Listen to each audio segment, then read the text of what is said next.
Hey everyone! Welcome to this fascinating journey through history and nature. So, you probably heard about colonialism, right? It's a term that often brings to mind images of European powers taking control of lands far from their own.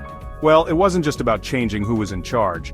Colonialism had deep and lasting impacts on the societies and environments of the colonized regions. It totally changed how people lived, especially those who lived in and around forests. These communities had a unique relationship with their environment. European countries took over huge areas in Asia, Africa, and the Americas. They were driven by the desire for new resources and economic gain, but they didn't just take the land, they changed how people lived on it, especially how they used nature. The traditional ways of life were disrupted. Think about it. In lots of places, forests weren't just trees. They were vibrant ecosystems that supported entire communities.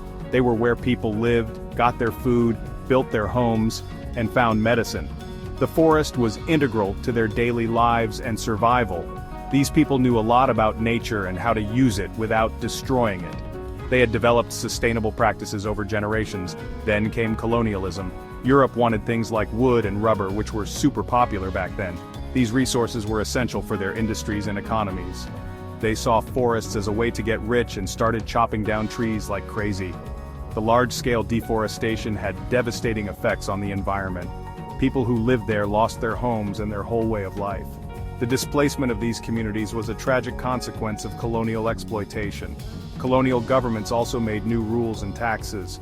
These policies were designed to benefit the colonizers at the expense of the local populations. For example, in India, when it was ruled by Britain, a law in 1878 made it illegal for people to use the forests like they always had. This law restricted their access to essential resources. Villagers had to work for the new rulers or move to big farms. The traditional ways of life were replaced by labor-intensive plantation work. But people fought back. Groups started resisting, trying to protect their land. These resistance movements were crucial in preserving their heritage and environment. There's a famous story in India, the Chipko movement, where people literally hugged trees to stop them from being cut down. This movement became a symbol of environmental conservation.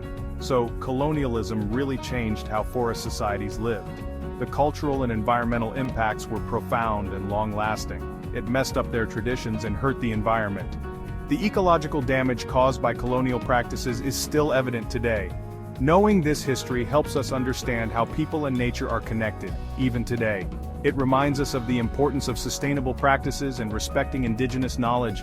Keep learning and remember, history isn't just boring names and dates, it's a tapestry of stories that shape our present and future. It's about real people and their stories.